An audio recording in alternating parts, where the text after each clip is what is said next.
Bonjour à tous et bienvenue dans ce Midi Sport un peu spécial, horaire décalé, et merci d'être avec nous. Donc on va commencer ce magazine avec une image. C'était hier soir sur le coup de 23h minuit sur la place d'Armes à Valenciennes, où vous voyez ces supporters valenciennois tout heureux de fêter l'accession de leur club chéri en Ligue 2. Cela faisait 11 ans que Valenciennes n'avait pas atteint ce niveau de la hiérarchie en France. Donc retour du VAFC en Ligue 2. On va évidemment en parler beaucoup dans cette émission, comme on va parler également de Lille et de Lens et des 4 jours de Dunkerque. Nous rejoindrons tout à l'heure Emmanuel Magdelaine qui est sur la ligne de départ de la 5e étape des 4 jours de Dunkerque à Bourbourg. Mais d'abord, donc, on commence par Valenciennes et avec notre invité Daniel Leclerc. Bonjour. Bonjour Denis. Vous êtes en Ligue 2 ce matin, depuis hier soir. Vous avez connu un titre de champion avec Lens, une montée en Ligue 2, ça fait quoi?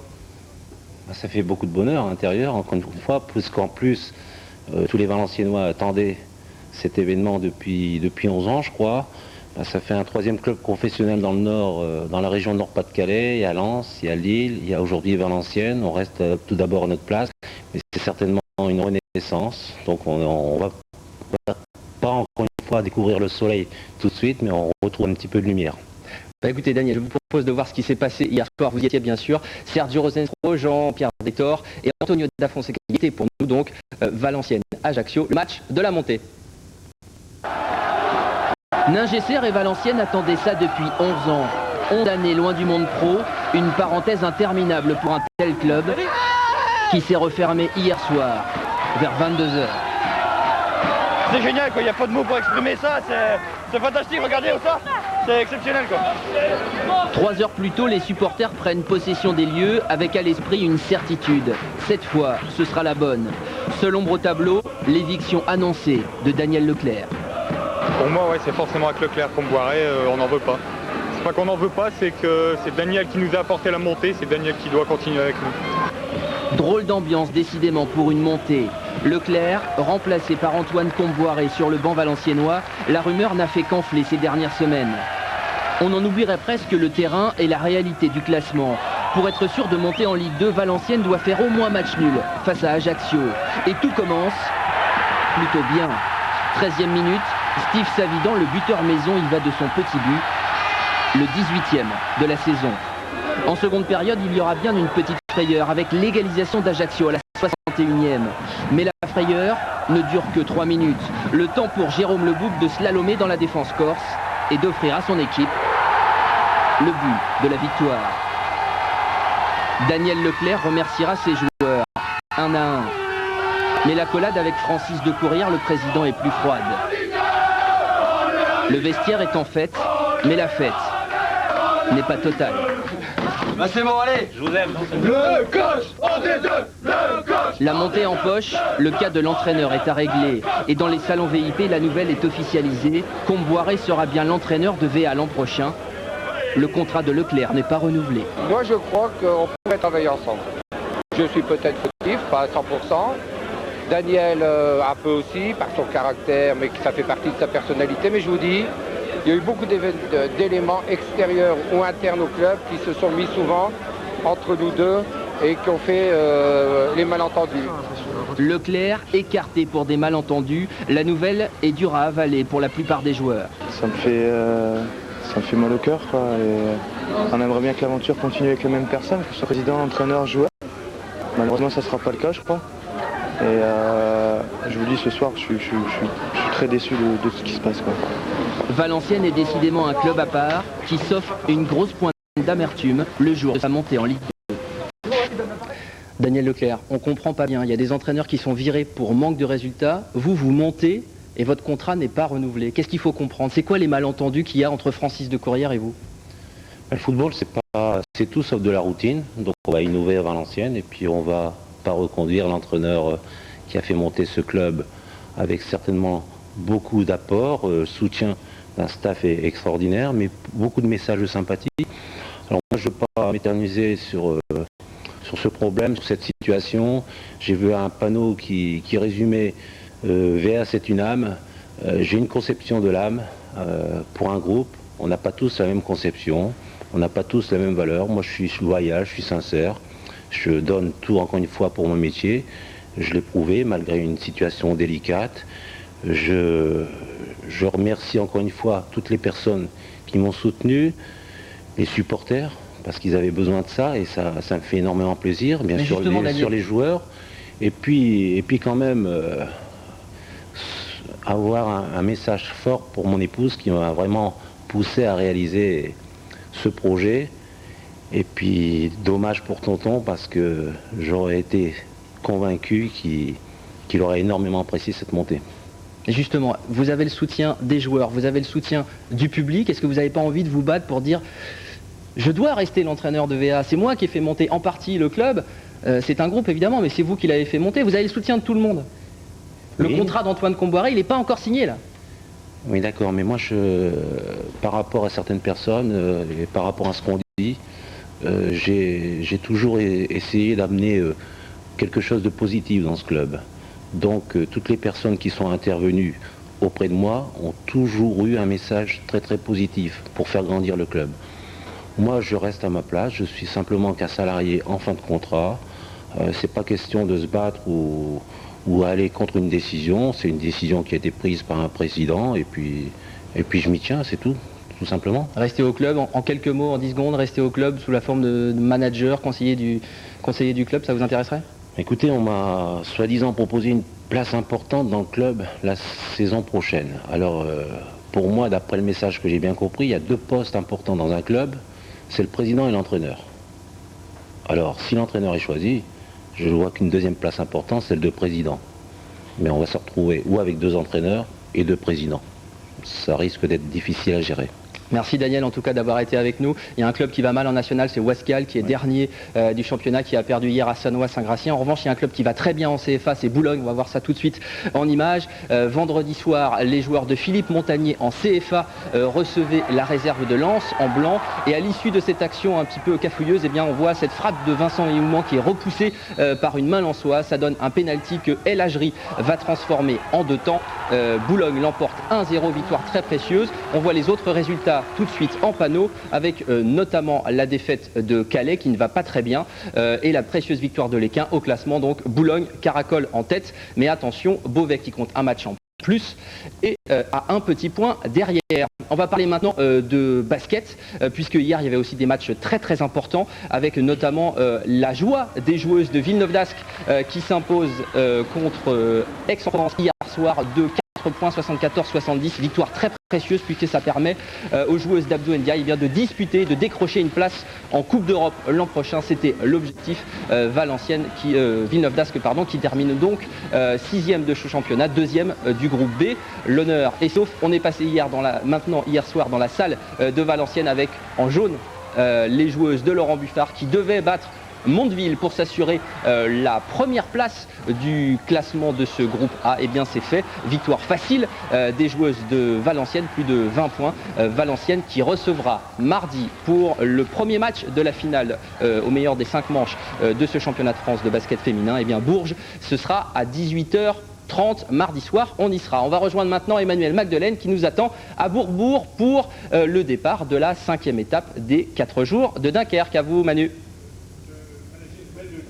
Oui, effectivement, à quelques minutes du départ de cette dernière étape et à quelques heures de l'arrivée finale de cette 51e édition des 4 jours de Dunkerque. Et ici à Bourbourg, c'est déjà un peu l'heure du bilan pour une édition qui a commencé un peu dans le doute, dans les questions. Vous le savez, les 4 jours de Dunkerque n'ont pas été retenus dans le fameux circuit Pro Tour, le circuit des plus grosses courses du calendrier de cyclisme.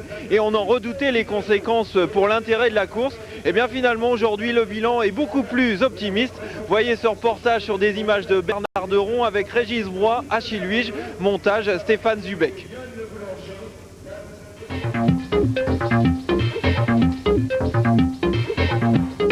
Vous ne connaissez pas ces noms, ces couleurs, ces visages, logique. Car même les plus mordus de cyclisme étaient un peu perdus mercredi matin autour de la ligne de départ des 4 jours de Dunkerque. C'est pas les équipes qu'on est habitués à voir dans les grandes épreuves. Les nouvelles équipes tchèques aussi, les équipes tchèques qui sont là aussi. Les meilleurs Français sont là, mais les meilleurs internationaux sont pas là, les meilleurs étrangers sont pas là. Je préférais quand même que le plateau soit plus relevé. Bon, mais écoutez, monsieur, on fait avec les moyens du bord. La plupart des grosses équipes étrangères sont en effet absentes ou ont amené leur équipe B. Dans les équipes françaises, il manque aussi de nombreuses têtes d'affiche. Chez Cofidis par exemple, pas de Vasseur ou Chavanel, pourtant vainqueurs de l'édition 2004. Heureusement, Vauclair ou Moreau sont là, mais à l'aube de cette 51e édition, les organisateurs ne cachent pas leur inquiétude. Le fameux Pro Tour, réforme du cyclisme international, a bien eu des effets néfastes sur le plateau proposé par les 4 jours de Dunkerque. Si les équipes, si les coureurs continuent à bouder et à amplifier leur recul par rapport à une épreuve comme la nôtre, j'ai envie de dire, c'est France Télévisions qui va nous bouder et derrière ce sera les partenaires. Et sans moyens financiers, on n'organise pas une opération comme celle-là. Une course en grand leader est souvent une course plus animée, plus ouverte. Dès le premier jour de course, le peloton roule à vive allure, les attaques sont nombreuses et tout le monde semble avoir sa chance.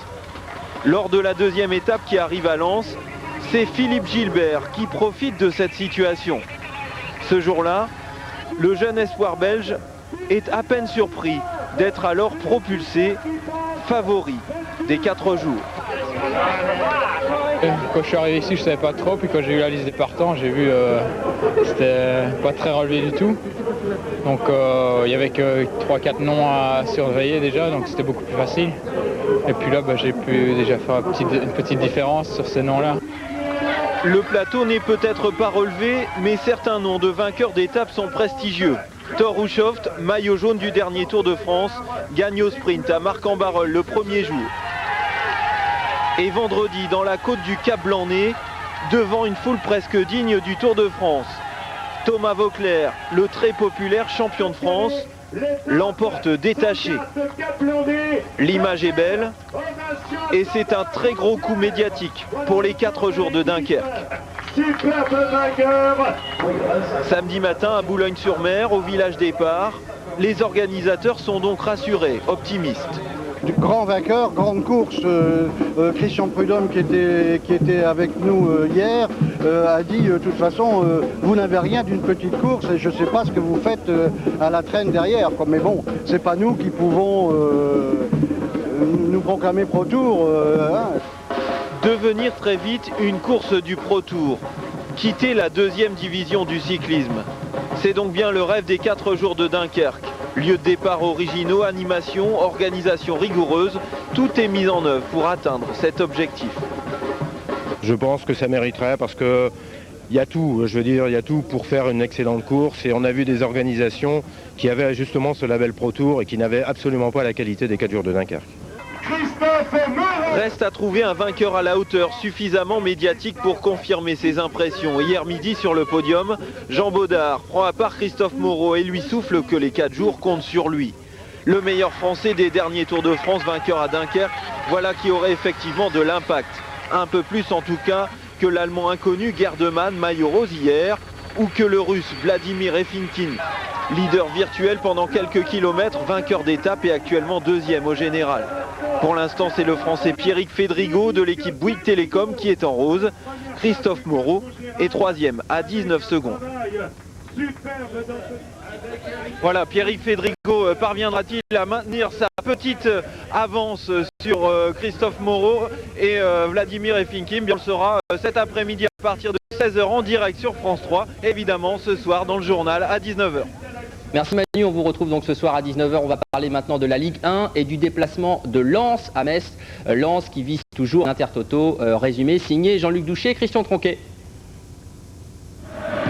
Pour réveiller les joueurs lensois, il a fallu attendre ce but. 11e minute, Pimenov lance Saucrier qui devance Charlie Tange. 1-0 pour Metz.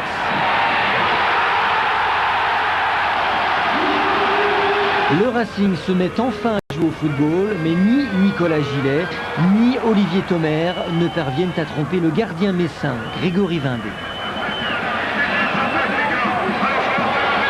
À la pause, Lens et Francis Gillot sont encore dans le flou, menés 1-0.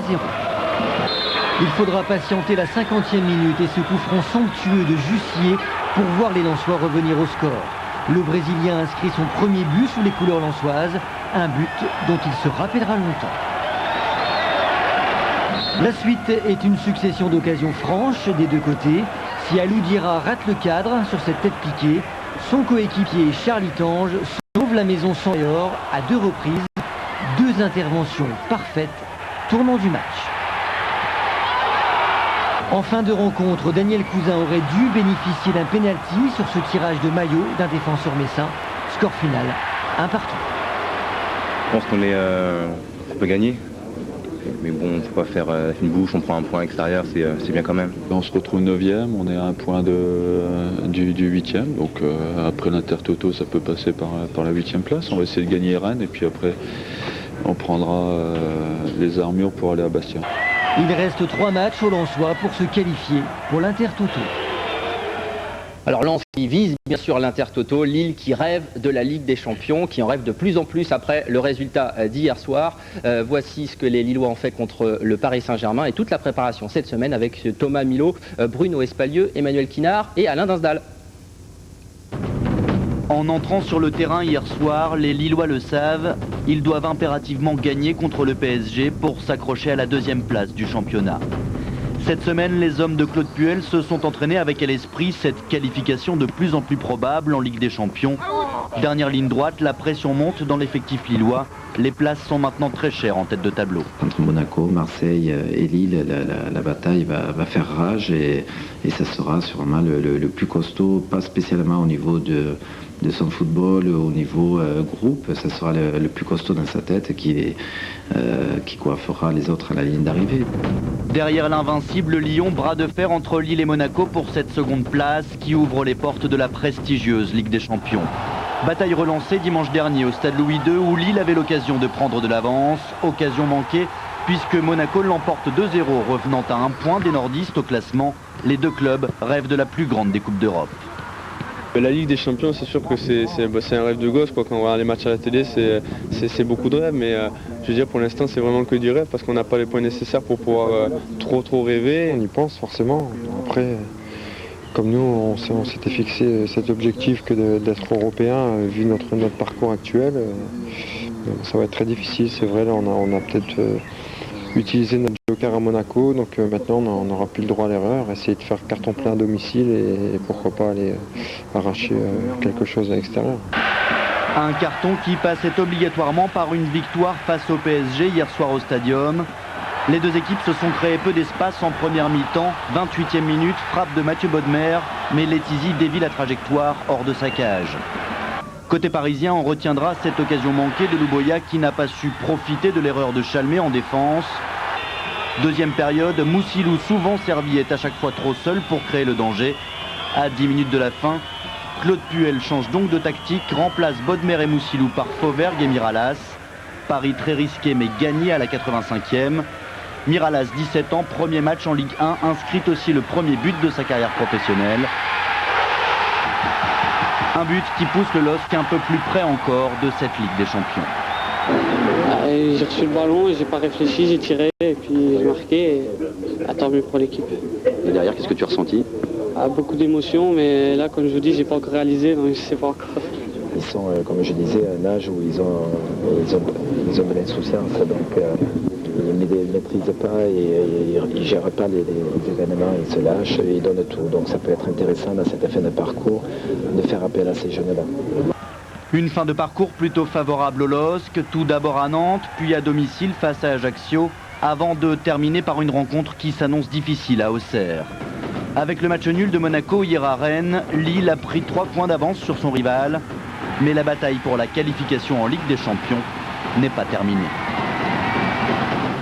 Alors Thomas, vous le disiez, la bonne opération allée pour les Lillois au classement. On va voir tout de suite ça sur le panneau. Lille qui compte donc 3 points d'avance sur Monaco et maintenant 8 sur Marseille qui a fait un gros faux pas. Voilà, c'est la fin de ce magazine. Pas de séquence rétro cette semaine en raison de la durée un petit peu courte de ce mag. On a préféré privilégier l'actualité. Vous avez donc une semaine de plus pour aller voter sur notre site internet france3.fr pour les 3 choix que vous voudrez voir la semaine prochaine. Merci Daniel d'avoir été avec nous. Merci à vous. Le journal ce soir à 19h et Midi Sport 12h50 dimanche prochain. Salut!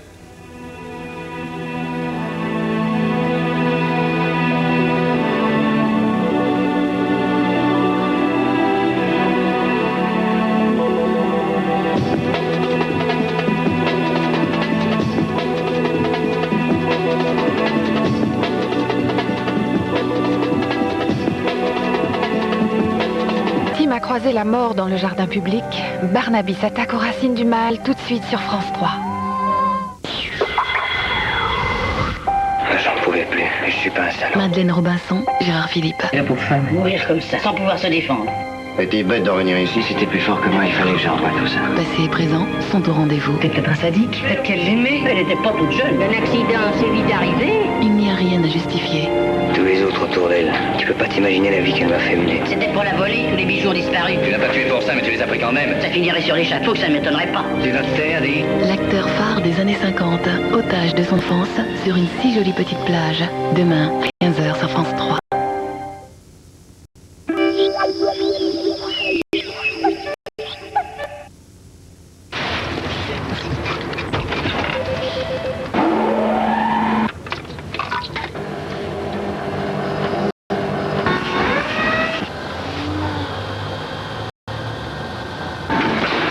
Chez Renault Minute, nous connaissons parfaitement votre Renault.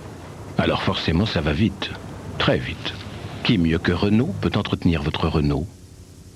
Jusqu'au 14 mai, Renault vous offre le bilan climatisation de votre voiture. Tu vois, ma belle, quand j'étais jeune, le beurre, il avait le bon goût de la campagne. Oh. Et bien aujourd'hui, c'est pareil. Nouveau. Beurre de campagne président. Le goût généreux de la campagne. Et vous, qu'attendez-vous du téléphone? Encore plus de simplicité. Moi, je veux que ma facture soit sans surprise. Vous voulez savoir ce que veulent mes enfants? Aucune limite de temps. On va pouvoir changer de formule comme on veut. Nous, on voudrait jamais raccrocher. Appelez autant qu'on veut nos enfants et nos petits-enfants. Ça serait bien de pouvoir se parler sans compter. Avec l'illimité de France Télécom, le téléphone est illimité pour tous et pour tous vos appels. Et jusqu'au 31 juillet, profitez de l'illimité de France Télécom pour seulement 10 € par mois pendant 3 mois. Appelez vite votre agence France Télécom au 1014. France Télécom.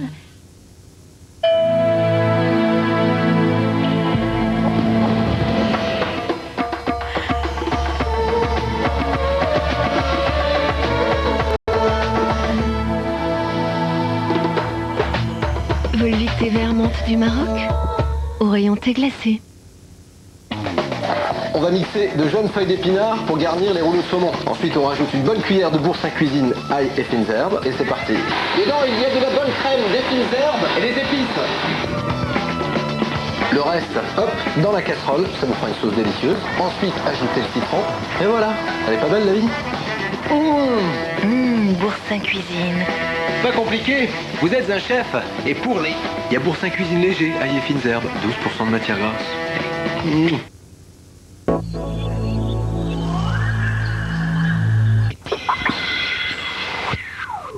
Une jeune femme a été assassinée. A-t-elle été victime du secret qui mure sa famille dans un terrible silence?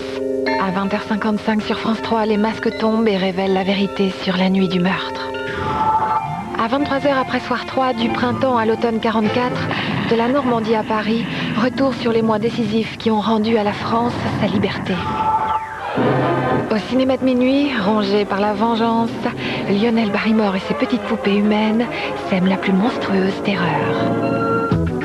La vérité sort du terroir, ce soir sur France 3.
C'est pas vrai!